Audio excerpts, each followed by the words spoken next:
Hola, ¿qué tal? ¿Cómo estamos? Bienvenidos a otro capítulo más de nuestro podcast. Tengo de invitado nuevamente a nuestro amigo Salvador Macluf. ¿Cómo está, Salvador? Hola Cris, estamos muy contentos de esta invitación y aquí dispuestos a conversar de diferentes temas que van a ser interesantes para quienes nos están viendo y escuchando. Bueno, sí, yo me imagino que ya habrán notado que tengo algo rojo en la cara, no tengo idea qué es, pero me da lo mismo. Así que voy a grabar igual. Que nada me detenga. Ya. Eso. El día de hoy vamos a hablar con Salvador sobre los casos que él está llevando y nos va a contar, vamos a conversar un poco sobre las anécdotas especiales porque Salvador se especializa en temas inmobiliarios y queremos que nos cuente qué hace un abogado inmobiliario y qué tipo de cosas le llegan. Así que Salvador, por favor, ilústranos con tu presencia.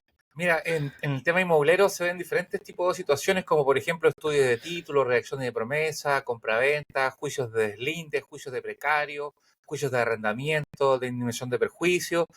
Y lo importante acá es poder intentar darle respuesta eficiente a quienes te llaman para poder recuperar su inmueble, por ejemplo, por si tienen tomada tu casa habitación o te la han usurpado, porque hoy día, digamos, este tema, si bien se ha mejorado un poquito la legislación, siguen existiendo grandes tiempos o tiempos extensos de demora para darle solución a tus problemas. Oye, Salvador, cuéntanos un poco, ¿quiénes son tus clientes primero? Mira, mi primer juicio donde yo presenté un escrito fue el año 2001. Ya. 2001, ¿sí? Harán 23 años, yo estaba en la universidad. Y los clientes siempre fueron derivándose, los primeros fueron juicios de arriendo, personas que le habían tomado sus inmuebles o personas que querían vender sus propiedades, y ahí eso mismo fueron creando clientes de segunda, tercera, cuarta, quinta, sexta, séptima, octava generación, es decir, 8 veces ya te han recomendado y en definitiva hoy día lo que tenemos es una gran cartera de clientes a nivel nacional. Son empresas, corporaciones, de personas naturales, inversionistas. Esos son en general nuestros clientes. ¿En qué momento decidiste ser abogado en tema inmobiliario, Salvador? Mira, la vida nos fue llevando así. Antes del 2001, yo creo que el 99, mi familia, mi papá tuvo un juicio de arriendo que demoró 3 años y medio. Fue muy dramático. Antes del 2003 se demoraban eso los juicios en Santiago, 2, 3 años aproximadamente. Y cuando recuperó la casa mi papá, habían 2,5 toneladas de basura adentro. Mi papá había pasado plata para que las personas se fueran. Incluso había un kayak en Santiago, aparte de toda la basura y la destrucción que le dejaron en el inmueble. Entonces yo creo que por ahí la vida me fue llevando y después fui tomando las consultas de mi cliente y hice este libro para que no, digamos, no sufrieran algún tipo de inconveniente y así la vida me fue llevando y esos mismos clientes pues me entregaron sus inmuebles para la venta o arriendo. Y aquí estamos el día de hoy.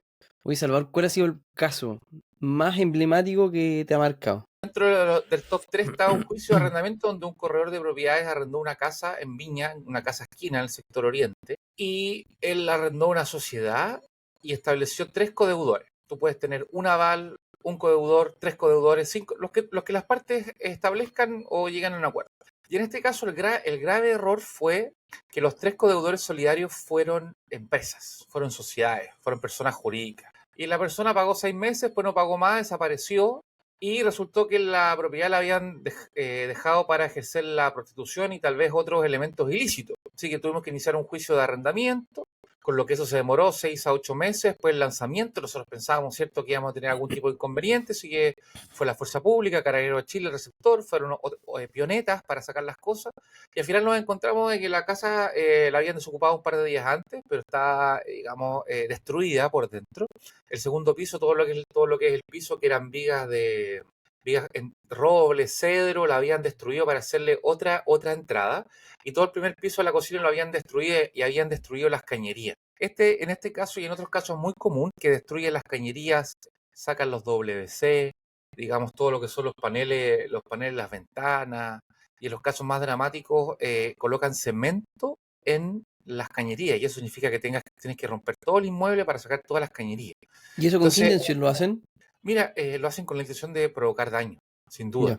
Ya. Por eso, fíjate tú, Chris, que el análisis sociológico, incluso la grafología, si tú me permites, ponte tú, estoy acá en unos libros que te quería mostrar, en España se usa la grafología. Entonces, pero ¿cómo va a arrendar la casa a usar la grafología? Sí, se usa la grafología porque a través de las líneas, lo que uno va escribiendo, aparece la personalidad del arrendatario. Entonces, la entrevista personal, cuando tú vas a arrendar cualquier bien inmueble, es fundamental, porque estos casos pueden ser dramáticos. Fíjate que ahora, mi papá, digamos, un gran amigo de él, tiene su departamento aquí en la Avenida Perú, en Viña del Mar, la tiene en su segunda vivienda, y arrendó por Airbnb. Mi papá vio el capítulo que nosotros hicimos por quinta edición. Esta persona arrendó por Airbnb a una pareja de mujeres. Estuvieron una semana, después arrendaron otra y después le pidió arrendar por mes. Y ya las personas que en 2 meses no le pagan. O sea, después salieron de Airbnb y no le pagan. Así que mi papá me preguntaba, bueno, aquí podemos, este seguro que tú comentabas respecto al daño que te quemaran la propiedad, ¿también abarcará el no pago del arriendo? Yo le voy a preguntar a Chris. Pero hay situaciones así. Entonces, esta persona confiada no le hizo un contrato escrito y ahora va a tener que iniciar un juicio de arriendo y probar el contrato de arriendo con testigos. Entonces, hay que tener mucho cuidado, Chris, al momento de entregar tu inversión. ¿Cuánto tiempo estuviste metido en ese caso? Mira, ese caso sigue activo para intentar hacer el cobro, pero son sociedades de papel. Y para recuperar la casa nos demoramos entre 6 a 8 meses aproximadamente, cuando son Ya. juicios declarativos. Hoy día, con la modificación de la ley de arriendo, uno podría demorarse menos, podría demorarse 2, 3, 4 meses, pero aún así siguen habiendo trabas. Por eso, perfeccionar la legislación respecto al tema del arriendo sigue siendo algo muy relevante. Fíjate que en Estados Unidos, tú presentas la demanda se notifica al sheriff del condado y al día siguiente se hace el lanzamiento en alguno de los estados. Es así digamos, de expedito la evicción. No digo que en todos los casos tenga que ser así, pero ojo que hoy día con el tema de la inversión, de los créditos hipotecarios, los gastos comunes, gastos básicos, el análisis más que nada psicológico, porque las personas están acostumbradas malamente a solamente revisar papeles.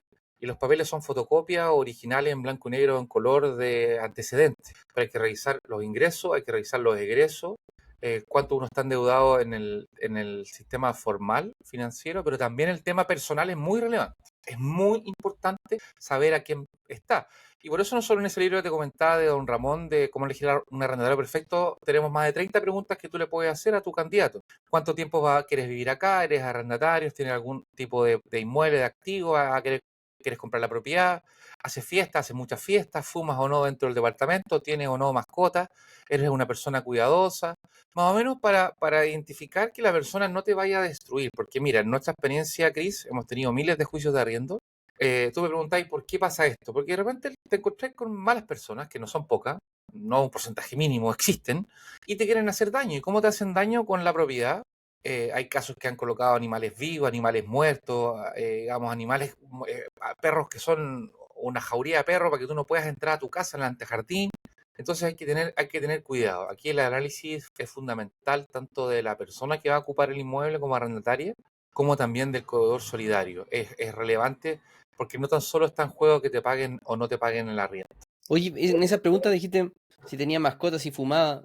¿En qué influye que te diga que fume, que haga fiestas? Porque claro, yo entiendo que uno igual le gusta hacer fiestas de repente en su casa, po. ¿Qué cosas identificas mal en ese tipo de preguntas?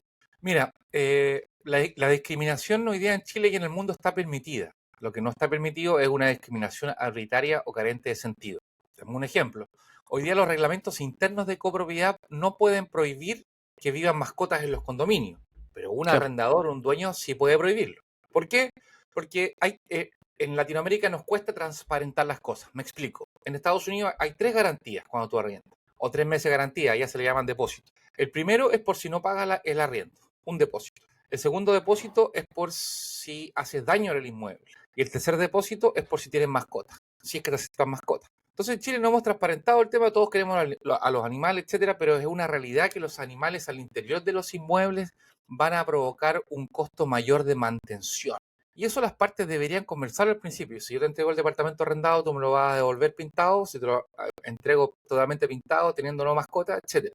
Y con respecto al tema de que si uno haga fiesta, no hay ningún inconveniente. El tema, Cris, es que si ese arrendatario causa, por ejemplo, inconvenientes en la comunidad, si va a ya, tener multas, por ejemplo, si el arrendatario u ocupante no paga las multas, que pueden ser de 3 UTM o de 6 UTM con reincidencia, el dueño va a tener que pagarlas. Entonces, en ese claro. sentido, por ejemplo, si una persona que emite muchos ruidos molestos y no paga esas multas, al final tú como dueño vas a tener que pagarlas. Entonces, más o menos es para ver un poco el perfil. Hay que entregarle a cada ocupante o arrendatario el reglamento interno de copropiedad, explicarle, digamos, cómo funciona la relación con los vecinos y establecer una hoja de ruta. No estamos buscando al arrendatario ideal, pero sí lo que necesitamos, Cris, es más o menos fijar lo que tú quieres para quién va a ocupar tu departamento, tu casa habitación. Me contaste el top uno, ¿cierto? Ujú. ¿Cuál es el top el 2? ¿Cuál sería? De Mira, los yo creo que casos que te... el top 2 el que te conté yo de mi papá, lo que no te conté es que esto fue en el año 99, 2000, que una micro de las ¿Ya? amarillas entró al local comercial, era una peluquería, y mi papá, buen corazón, le pasó parte de la indemnización que le pagó la empresa dueña de la micro amarilla que entró al local comercial, que parte de la micro entró en un choque, para que él se fuera. Mm. Y aún así, él no utilizó esa indemnización, digamos, para irse, sino que remodeló o arregló lo que pudo el local y posteriormente lo destruyó de nuevo. Entonces aquí este tema es que te encuentras con sociópatas, con psicópatas que al final te van a destruir completamente tu bien inmueble. Por eso cuando dicen, oye, usted me pide hasta un examen de sangre para arrendarme, sí, pero mire, aquí no es tan solo si usted me paga o no me paga, está el dividendo, está mi capacidad de crédito, están los gastos comunes, están los servicios básicos, está la destrucción. Otro caso muy emblemático, Chris, fue un caso en Santiago, donde las personas también hicieron destrozos del inmueble antes de entregarlo y ingresaron cucarachas a efectos de provocar una plaga en el interior del bien inmueble. Aparte, como te decía, se sacaron los ventanales, los WC. Antiguamente la mayoría de las cañerías eran de cobre, las cortaban, las sacaban. Y en ese sentido hay que tener mucho cuidado. Y dentro del top 3 también un motel que se arrendaba en Valparaíso, que también fue desalojado completamente. Un motel que tenía 18 habitaciones ahí en la subida a Ecuador. Después iniciamos un juicio de emisión de perjuicio y se llegó a un acuerdo, pero hubo que iniciar un proceso, porque en definitiva, digamos, también todo lo que eran las cañerías, los WC, los jacuzzi, los puntos de luz, las ampolletas, las lámparas, las alfombras, los pisos. Por eso es tan importante también cuando uno entrega, aunque no esté amoblado, y con mayor razón si está amoblado, un inventario de todos los bienes muebles por adherencia.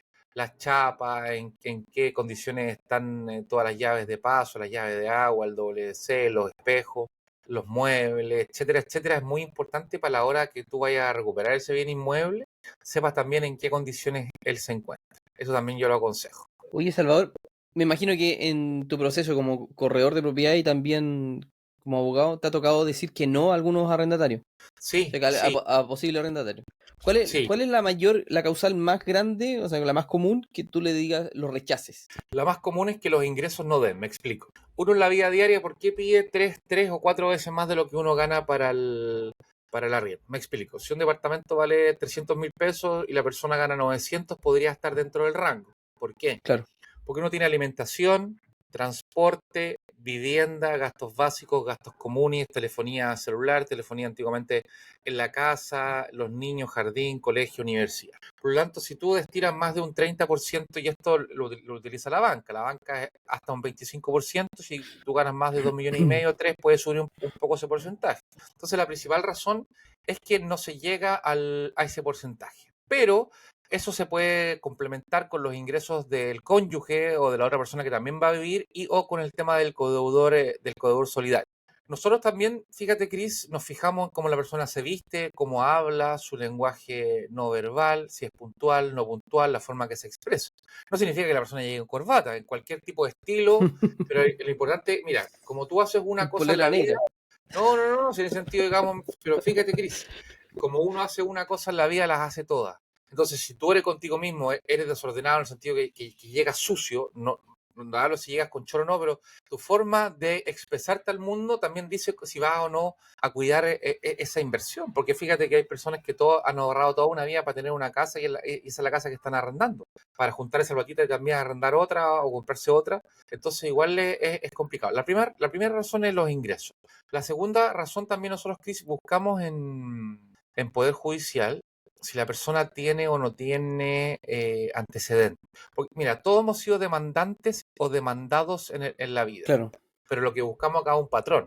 Por ejemplo, perfectamente me puedo atrasar en pagar una cotización, pero si me he demorado toda la vida y tengo 50 demandas por cotizaciones distintas, si ya tengo causas por arriendo digamos, en veces anteriores, también es una bandera roja. Entonces, por eso la persona o el corredor inmobiliario que se dedica a esto tiene que conocer, tiene que informarse, capacitarse, leer, ver cuáles son las últimas tendencias en esto para evitar encontrarse. La mayoría de ustedes siempre cumplen con sus obligaciones.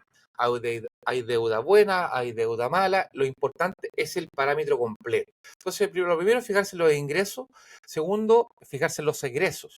Porque yo te hago la siguiente pregunta, ¿qué pasa, Cris, si yo gano 2 millones de pesos al mes, tengo un contrato de trabajo, pero tengo que pagar deudas en el sistema financiero por 2 millones 3? ¿Soy un buen candidato o no soy un buen candidato? No, No soy un buen para nada. candidato. Entonces, en ese sentido, lo ideal es que entendamos de que el mismo proceso que utiliza la banca para ejecutar un crédito es el que los dueños o corredores deben utilizar. Esa es la recomendación que nosotros hacemos. Y cuando está el comentario que son tantos requisitos, yo le diría que lo único que estamos haciendo es hacer una proyección de cumplimiento o incumplimiento en el futuro. Eso es lo que se trata, más allá del valor, digamos, de la renta. O sea, además de las liquidaciones, cotizaciones, DICOM, ¿hay algún otro papel que pidan adicional? Hay corredores, por ejemplo, que piden certificado de antecedentes penales. ¿Ya? Es voluntario o no si el candidato quiere hacerlo, igual que el DICOM. El DICOM, acuérdate que es una empresa privada, sin perjuicio que, digamos, lo oficial es el boletín comercial de la Cámara de Comercio, que es una asociación gremial, que ellos entregan, ellos obtienen la información de las bases de datos públicas y se la venden, por ejemplo, a DICOM. DICOM ha ganado la guerra, digamos, del marketing, lo mismo que el Confort, la Cachantún, pero Claro, estos son boletines el boletín comerciales. comercial, claro. Claro, mira, uno debiera pedir las cotizaciones pagadas, los ingresos mensuales, si es una empresa, los balances, y también hay que fijarse en el pago de impuestos. ¿Por qué? Fíjate qué pasó con el tema de las facturas, con esta cuestión de las facturas falsas, que está en boga hoy día en Chile. Una cosa es lo que tú dices que tienes como ingresos y es también fijarte si esa persona pagó o no pagó esos impuestos. No digo que sea el caso de las facturas, sino que es importante saber si tus cotizaciones están pagadas, si los PPM están pagados, si los IVA están pagados. Están bien, pues yo puedo inflar la venta de mi empresa, pero no puedo dilatar el pago de los impuestos. Hay que obtener los certificados de nacimiento, los certificados de matrimonio por múltiples motivos que son relevantes. Y también, ¿por qué no pedir recomendaciones, Cris? Cuando te contratan, hay personas que te piden recomendaciones y tú también perfectamente podrías pedir recomendaciones de ex arrendatarios, de ex arrendadores, porque eso es lo importante. Otra cosa que también señalamos, aquí de repente los millennials se nos enojan, o que enseñamos, es cuánto tú duras en el trabajo. Salvo que sea una persona que tengas que viajar por todo el mundo, por todo Chile, porque eres subgerente o gerente de concesiones o de un área que tengas que viajar, pero también suma mucho a tu perfil de riesgo que tengas un trabajo estable y que no estés cambiando de trabajo cada 6 meses, que tengas un contrato indefinido, que puedas expresarte bien, que puedas saludar. Son cosas mínimas, Chris, pero hay personas que no lo hacen y si no lo hacen, eso también dice su relación de su estructura emocional. Y como te decía, como uno hace una cosa, las hace todas. Por lo tanto, la entrevista personal se piden ingresos, se piden egresos, se pide voluntariamente su informe comercial, también se pide su informe de deuda en la Comisión de Mercado Financiero, que se pide en forma gratuita por la persona, por el solicitante, y se hace una entrevista personal para conocerlo, para ver de qué se trata, para qué va a ocupar el inmueble, para que se conozcan. Fíjate que hay muchos dueños que no tienen ni idea quién está ocupando su inmueble, no tienen contrato escrito y muchos errores que cuando hay un problema después les cuesta muy caro. Por eso la asesoría ex ante es mucho más relevante, eficiente y económica que cuando ya tienes el problema derechamente. Oye, ¿cómo lo haces cuando esta persona, este posible candidato, no es una persona dependiente, sino que es una persona que tiene una empresa, por ejemplo, y no está contratado por esa empresa? Mira, es importante, si yo siempre digo, si tu patrón va a ser tu codeudor, si tu patrón, disculpa la palabra, pero era una forma cierto coloquial, si tu empleador, la persona, el empresario, la que creó la empresa, es tu codeudor, eso disminuye tu nivel de riesgo. En el caso de los extranjeros que están con contrato de trabajo indefinido, yo aconsejo que sea el que le da digamos, ese contrato, el que sea el codeudor solidario. Y que siempre la persona que ocupe el inmueble sea el arrendatario y el tercero que tal vez tenga mayor ingreso o tenga bienes, tenga activos, sea el codeudor solidario. Eso es lo que yo siempre vamos a recomendar. No, te cuento porque creo que no me entendiste la pregunta. Lo que pasa es que yo cuando llegué a Caviña, yo no tenía contrato de trabajo. Yo solamente tenía la carpeta tributaria de mi empresa. Y eso fue lo que le pasé a la corredora, porque del Bien. departamento que yo renté. Y ella revisó la carpeta tributaria y me dijo, ni un problema. En ese caso, Chris, lo que yo recomiendo es que tú como persona natural seas el arrendatario y la empresa sea la codeudora Ya, solidaria o viceversa. ya, Eso perfecto. es lo que yo recomendaría. Claro. En ese caso, ¿qué consideraciones pedirías para alguien evaluar una empresa?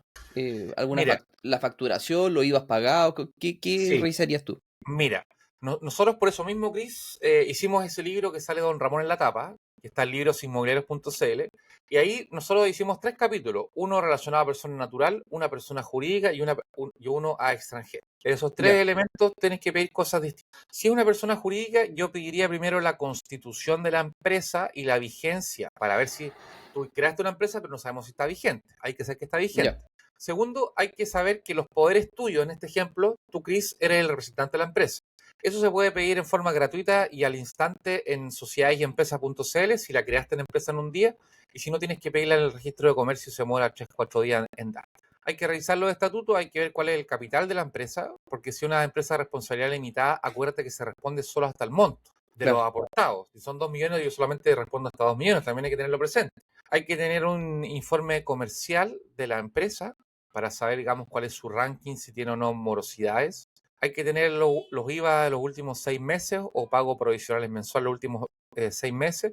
E idealmente, si tiene o no balance de inventario del último año y declaración del impuesto a la renta. Que tú lo mencionaste, Chris, que tú entregaste la carpeta tributaria y varios de esos antecedentes están comprendidas claro. en la carpeta tributaria electrónica que tú hoy día puedes obtener en sii.cl y después tú ahí le colocas el correo y la persona, digamos, ¿cierto?, la recibe. A la vez, siempre pedimos que en este tipo de contratos el socio o los socios sean los codeudores. ¿Por qué? Porque si yo quiero una empresa y la empresa, digamos, cae en insolvencia, necesito tener otro patrimonio donde cobrar las rentas que me puedan llegar a deber. Claro, Por eso lo aconsejo. Obviamente todos nosotros queremos pagar, pero podemos tener un mal divorcio, una enfermedad profesional, un accidente, ¿cierto? Cualquier cosa que ni Dios lo quiera, pero son cosas, vicisitudes de la vida. Y el ser humano solo se ve compelido a poder hacer algo cuando lo es a través de la fuerza, en el sentido de un juicio o del lanzamiento. Por lo tanto, Cris, lo ideal es, como te comentaba yo, que siempre cuando se le arrienda a empresa, que haya algún tipo de codeudor solidario que sea persona natural, de carne y hueso. perfecto. Súper bueno. Oye, Salvador, entre medio, me pasan hartas cosas volando con estos temas. Estamos para servir aquí. ¿Cuál es el caso más común que te llega, aparte de que el arriendo, o sea, que no me pago el arriendo Mira, actualmente? el principal tema que llega en consulta son cuando hay ruidos molestos en comunidades, cuando las personas son violentas. Entonces, en el contrato de arriendo hay que siempre conversarlo con las personas que van a ocuparlo. Hay que conversar, ver cuál es su naturaleza, porque lo que sucede es que la comunidad me puede imponer multas si tengo un arrendatario que hace fiesta todos los días o que insulta a los conserjes. Hemos tenido casos que el arrendatario ha chocado la reja, ha amenazado a los conserjes con armas de fuego. Y situaciones muy, muy complicadas para el diario vivir, porque al final le responsabilizan al dueño. Entonces, en ese caso, el dueño lo que tiene que hacer es solicitar al departamento por incumplimiento de alguna de las cláusulas del contrato. Por eso en el contrato de arriendo siempre debería decir que en caso de ruidos molestos o de aplicación de más de una Claro, multa por este concepto, el dueño podrá pedir el inmueble y también establecer una multa. La intención de las multas o de las sanciones o de las penas es que uno se abstenga de gritar, de poner la música alta, de respetar hoy día al vecino. Y yo creo que esto a nivel, esto es un tema, Cris, a nivel sociedad, país, Latinoamérica en general, que el respeto desde no saludarse, no dar el paso, no caminar por la derecha, de no poder respetar al otro, eso se trasunta en todo lo que hacemos en el resto de las situaciones. Entonces, como hemos perdido mucho el respeto en el diario vivir, en la convivencia, eso también se trasunta o se expresa en la convivencia con los vecinos. Por ejemplo, yo siempre he hecho, he intentado hacer, cuando llego a un lugar, le hago una carta, me presento, o le hago un pequeño presente a mis vecinos, trato de conocerlos, que nos conozcan y por lo menos de no tener una convivencia tan fría con el otro, de crear un puente de confianza. Y hoy día yo creo que el maltrato hacia el personal del edificio y el maltrato hacia los vecinos es la segunda gran interrogante que existe luego del no pago de las rentas. mira qué bueno. Y en ese caso, ¿Cuál es el proceso? ¿Tú entras ya como mediar, por lo general? Mira, podemos enviar un correo electrónico, podemos enviar una carta notarial, podemos pedir una reunión y tú siempre en la vida puedes solucionar estos temas o cualquier otro por dos medios, o negociando o a través de un juicio. Entonces tú puedes establecer una mediación que puede durar máximo 30 días y en el caso contrario, si la persona quiere recuperar su inmueble, tiene que hacerlo a través de un juicio. Donde se le dice, ¿cierto? La persona no ha pagado y o tiene este comportamiento que debe seguir pagando la renta y que me tiene que devolver, digamos, el bien inmueble. Ahora, Cris, el tema del avalo del codeudor solidario es muy importante, sobre todo cuando es un pariente mayor, un padrino, un abuelo, porque en nuestra experiencia uno llama al abuelo o llama al padrino y le dice, mire, ¿sabe qué? No está pagando la renta o los servicios básicos, los gastos comunes, se está portando mal. Y como él dio la cara, generalmente le pega un apretón y ese apretón sirve. Por lo tanto, también la figura del codeudor solidario desde un punto de vista emocional es positivo para que todos quienes O nos sea, ven. pedirlo sí o sí, el codeudor O sea, solidario, siempre. siempre hay que pedirlo, porque uno puede tener algún inconveniente. Mira, hay tres tipos de deudores, como también nosotros vemos en el libro de El Arrendatario Perfecto. El primero es el deudor ocasional.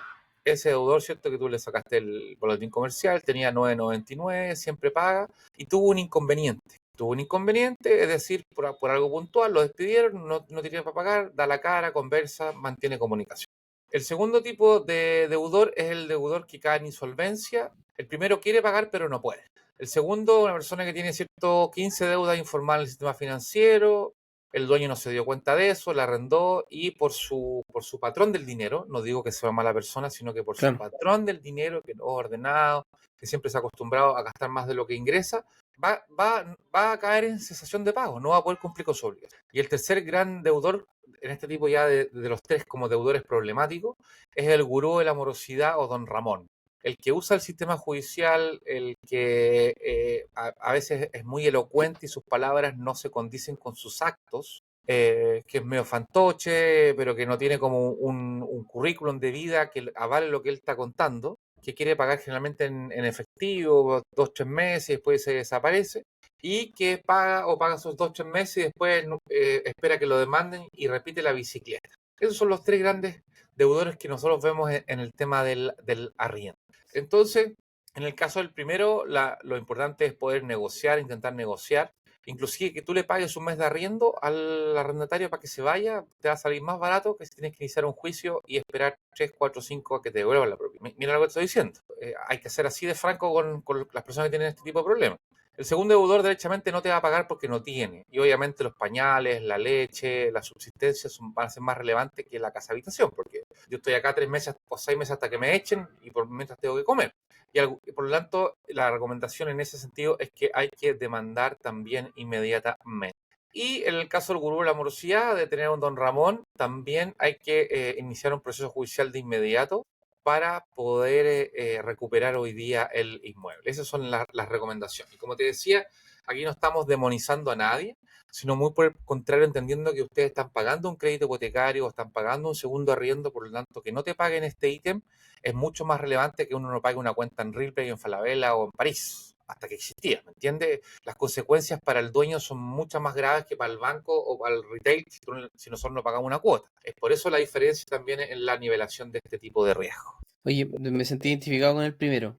Tengo una arrendataria que es así, po, que de repente me llama. No Ujú. es que yo llegue el día de pago y no me ha pagado. Me llama, me dice, oye Cristóbal, ¿sabes que tengo un problema para pagar la renta? ¿Te puedo pagar el día 20, suponte, en vez de pagar el primero?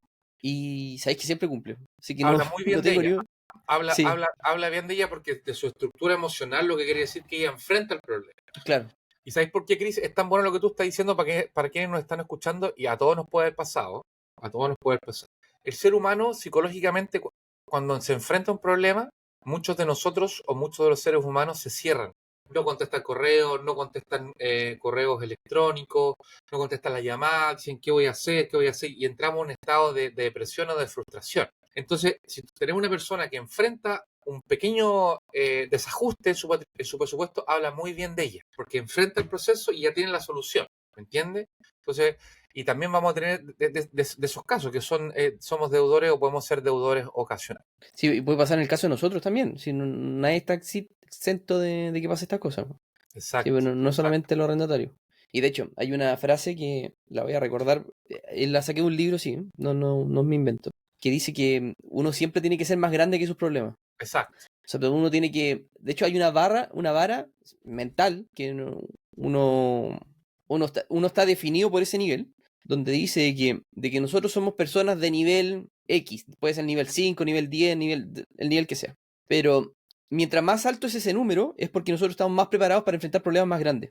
Y la misión nuestra, como emprendedores o personas de la vida, tenemos que ser capaces de poder enfrentar los problemas que se nos ponen enfrente. Y siempre tenemos que ser más grandes que nuestros problemas. Eso lo dice Chris, entre otros libros, Los secretos de la mente millonaria, T.H. Harp, Ya. y él te dice que cada vez que uno tenga un problema y como que se asuste, tú tienes que decirte a ti mismo, pequeño yo, y tienes que ser así, pequeño yo, Ya, ese ¿cierto? era, sí, sí, se lo leí, Y en ese libro también dice que si un roble tuviera la conciencia de un ser humano, solamente crecería hasta los 2 metros. Es relacionado a lo mismo que tú estás contando. No, y pone el ejemplo de Donald Trump, por ejemplo, cuando él quebró. Y claro, que quiebre una persona de un nivel de Donald Trump, que era un nivel súper alto. Resulta que al poco tiempo después nuevamente tenía una fortuna. Correcto. Y claro, es una persona que claramente tiene un nivel de problemas súper alto. Entonces, hay cosas diminutas que no te afectan. Otro ejemplo también era el de los chicos que quedaron atrapados en la cordillera de los Andes. O sea, el nivel de conciencia de problemas, para ellos la conciencia de problemas era algo tan elevado, que todas las cosas, cuando volvieron a tierra, después de ser rescatados, todas las cosas eran insignificantes, completamente insignificantes. Y es tan importante lo que tú estás hablando y que lo mencionamos en este podcast, que esto no dice si usted es buena o mala persona, si yo soy buena o mala persona, sino que habla de nuestro patrón del dinero. Claro, Y eso es explicado en este libro, si no lo han visto, o sea, lo pueden ver gratis en audiolibro en YouTube o lo pueden comprar. Yo me lo leí 8 veces, porque habla de yo dos. cómo nosotros, ¿cierto?, funcionamos con el dinero. ¿Qué hacemos con el dinero? ¿Qué hacemos con la riqueza? Entonces es importante y eso es lo que estamos buscando en definitiva y que buscan los bancos y los arrendadores, una persona que tenga un buen patrón del dinero, que no gaste más de lo que gana, que pueda ahorrar, que pueda invertir, que tenga activos, porque cuando uno crea activos es porque invierte, digamos, el excedente. Uno tiene diferentes tipos, digamos, de activos y eso es lo relevante hoy día y también que esa persona que hoy día arrienda, cuando sea dueño y ellos también arrienden, puedan encontrar también una persona que tenga un buen patrón. Claro. Hoy, como dato, este libro está en audiolibro y dura 5 horas. O sea, en un viaje a Santiago, ida y vuelta, uno lo Listo, tiene. exacto. Listo, así de rápido. Así es rápido. Sí, ¿no? No, Sí. es un gran, gran libro, Cris. Por eso es lo importante hoy día también, porque fíjate que hoy día, sobre todo, cuando hemos hablado de la promesa compraventas, de las compraventas, hoy día el ser humano, por lo menos hoy día en Chile, el perfil de inversionista que a mí me ha tocado ver, está muy interesado en la creación del activo, comprar el departamento, comprar el ETF, comprar el Bitcoin, que yo no recomiendo, comprar el departamento, la oficina, pero no está preocupado en la administración. Y administrar significa mantener o aumentar el patrimonio. Y eso parte desde leer el documento que le están haciendo firmar antes de firmarlo o asesorarse. ¿Y por qué lo digo? Lo digo en el sentido de que aprendamos todos juntos en que tenemos que aprender a administrar nuestro patrimonio, mantenerlo, que no disminuya y aumentarlo. Y eso ahí se relaciona a tener un equipo maestro, a tener asesores, a asesorarse y en definitiva, digamos, en la misma energía que le ponemos en adquirir el activo, también en entenderlo y saber cómo esto nos va a dar fruto en el futuro. Claro, yo veo tan fácil como la gente compra departamentos, pero no se toma el tiempo que requiere. Con un caso tan simple, ¿cuánto tiempo gastamos? Yo no sé tú, Salvador, ¿cuánto tiempo te gastáis tú en comprarte un televisor o un computador? ¿Cuánto Podemos, tiempo? Échale un... podemos investigar un par de horas, ponle 2 horas, 3 horas, Sí, revisamos, ¿cierto? Etcétera. o sea, yo para comprarme un computador, un teléfono, me gasto, pero días. Días. Entonces, comprarse un departamento significa que son 100 o 150 teléfonos, 200 teléfonos. Entonces, uno debería gastarse 200 veces más tiempo en Correcto. meditarlo, porque es mucho más caro. Pero resulta que la gente no lo hace. Se gasta, pero nada, así como que ya, ¿dónde firmo? Así como un par de días, listo, lo vieron por internet, ni siquiera vieron el departamento y van y compran. Entonces, hay Exacto. que estudiar, O, definitivamente, hay que o, estudiar. o pagarle a un tercero que te evite esas 200 horas de estudio porque esa persona ya tiene ese conocimiento y apalancarse de ese conocimiento y pagarle a esa persona para minimizar el riesgo de tu inversión. Sabes que yo no estoy de acuerdo con eso. Te lo digo por qué. Porque independiente de lo que pase, igual tú tienes que aprender cosas básicas, porque tú te estás formando como inversionista. Ujú. ¿Y qué es lo que pasa? ¿Quién te dice a ti de que el tercero no te va a perjudicar? Bueno, partimos ahí, Entonces, partimos ahí te lo Ujú. digo así, pues Salvador. Onda, nosotros tenemos que estar capacitados para poder hablar con los abogados. No tenemos que saber la pega que hacen, pero tenemos que estar capacitados para poder hablar con los abogados. O sea, grandes fortunas se han perdido porque las personas que están a cargo no saben interpretar lo que le dice el abogado y el contador. Correcto, estoy de acuerdo contigo. Yo lo decía en el entendido de lo que hablamos en su oportunidad ahora, que el contrato de arriendo, del contrato de promesa, la compraventa, el mutuo hipotecario, la garantía, la póliza, todos esos antecedentes, obviamente el inversionista debe conocerlo y cuando tenga algún Tienen tipo que de conocerlo. duda, aparte Exacto, tiene que recurrir al especialista que ya ha revisado 2000 de esos documentos. exacto. Porque una frase o algo, una cláusula puede cambiar totalmente el sentido de una operación. A eso también me refería, Cris. Exacto, exacto. Es eso, ese es el mensaje. Ese es el mensaje, definitivamente. Oye, ya estamos en la hora. Muchas gracias, Salvador. Creo Con que ha sido mucho gusto, una. Cris. Con mucho gusto. Este capítulo se va a transmitir en la tarde, pero estamos grabando en la mañana, así que ha sido una buena mañana. Así es.